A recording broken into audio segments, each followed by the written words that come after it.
Meenakshi Shedde. I'm here at the Toronto International Film Festival with a fantastic team of Queen of My Dreams, which set TIFF on fire yesterday at its world premiere. This is Fawzia Mirza, the director. This is Nimra, Bucha, the actress, Hamza, who are part of the team, and we're so delighted. Thank you for joining us. Thank you for having us. Thank you. So Fawzia Mirza is poster lady as South Asia, queer, Muslim, and has a whole body of work of about 7 films, including Signature Move, which had Shabana Azmi, there was a Red Line, and now Queen of My Dreams, which has had many avatars before. The Nimra Bucha, very, very accomplished senior British Asian actress, a British Pakistani actress. She was in a very kick-ass Chudels, which has been very popular all over the world, including in India. And Nida Manzoor's Polite Society, Miss Marvel, and many, many, many other films. Hamza has been Bashir in Transplant. He was Canada's Rising Star, but also Best Actor Canada 3 years in a row. Whoa. Also Quantico, My Salinger Year at Berlin, and tremendous body of work. All of them are so accomplished. Fawzia, how did this idea start? Because it took many avatars before arriving at this fantastic shape that it has right now. Tell us about this journey, please. Yeah, I mean, the spark for the film that is at TIFF came over 12 years ago as part of a short film, and in that short film I was wrestling with the idea of whether I could be queer and Muslim and still love Bollywood romance and fantasy all at the same time. And eventually that short film was touring the circuit, and I realized I wanted to continue to develop and pursue this idea. I developed a one-person show called Me, My Mom, and Sharmila, which I had the great pleasure of having the Sharmila Tagore watch in Chicago at the Chicago South Asian Film Festival, which was a true honor and a blessing. And then I realized maybe there was a movie I could make here, and of course. And I was still figuring out my path as a filmmaker and director, but here we are. Super, really wonderful. I wanted to ask you about, so there are 2 time zones that it goes through, and I think this is something so ultra cool. Not only is it a story that has issues that to do with South Asian history and living there and cross-cultural values, cross-generational values, but delightfully has an undertow of this gorgeous Mere Sapnon Ki Rani from Aradhna, with Sharmila and Rajesh Khanna, and that's just it touches a deep chord across generations, I think, and it's a recurring motive. So, did you think that this particular song ties in many issues in a very nice way because you interpret it differently? Yeah. And is that one of the key things for you? Well, the song I think is just such an iconic song. I've heard it since I was a kid.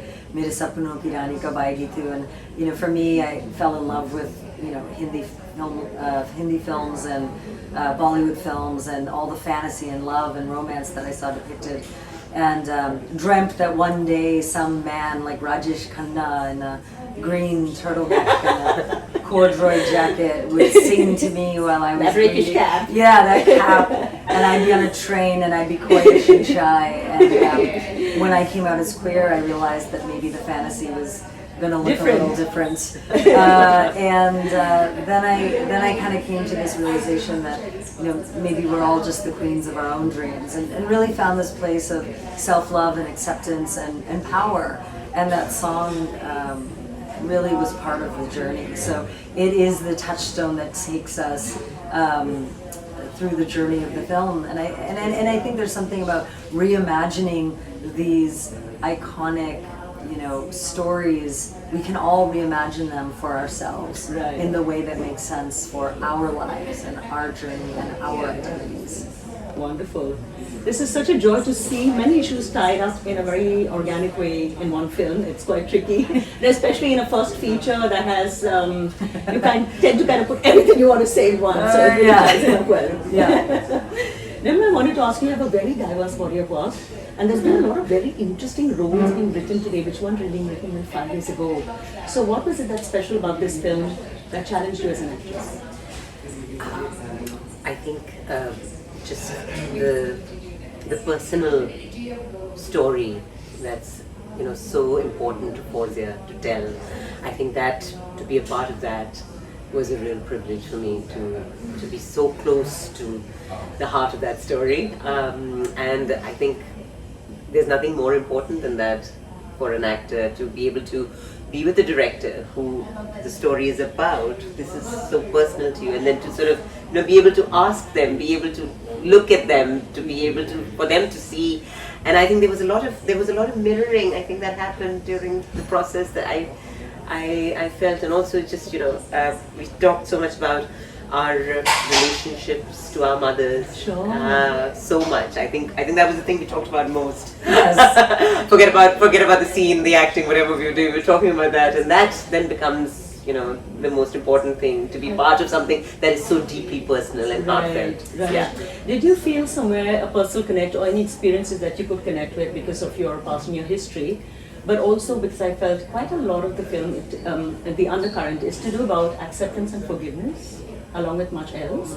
So were there personal resonances for you which deeply connected you emotionally to the film? Absolutely. Yeah. Absolutely. It was very Other personal. things you could share with us at all? Well,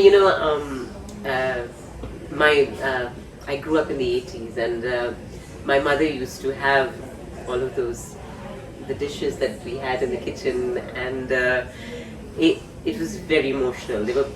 Sometimes it was very emotional, and sometimes I think that this is sounds a bit kooky, but I felt like I was able to speak. My mother was able to speak through me sometimes. Yeah, it was. So But yeah, no, this is very. I would only say this to you. This is so moving. This is so moving. That's extraordinary. That's really challenging. Channeling many deep energies. That's beautiful. Hamza, your work here in this film is quite different, and also this double role thing. Oh my goodness! Because so I wanted to, also I'll come back to you later about the challenges of having when you conceive a double role. So at one moment, Amrit Kaur, who's the lead actress, is romancing you, and another moment she's you're her dad, and then, Right. hello, what? Yeah. So that would have been, I imagine, tremendous challenge as an actor playing the same time frame, but in the film you're 30 years apart in the 60s and 90s. Can you tell us a little about that, please? Yeah. Sorry, just before I'm rather distracted. What's up? Okay, sorry. Yeah, it was just they were inching forward towards you, and I'm behind. So to answer that, it was just, I think I was one really gifted with not having a lot of prep time on this thing. Like I think I finished the previous season of Transplant on October 31st, and my first day of filming on this was November 1st. So it was just the next day, and I did private coachings for it before, and it was just such a, all right, what do you know about fatherhood? What do you know about love? What do you know about humility?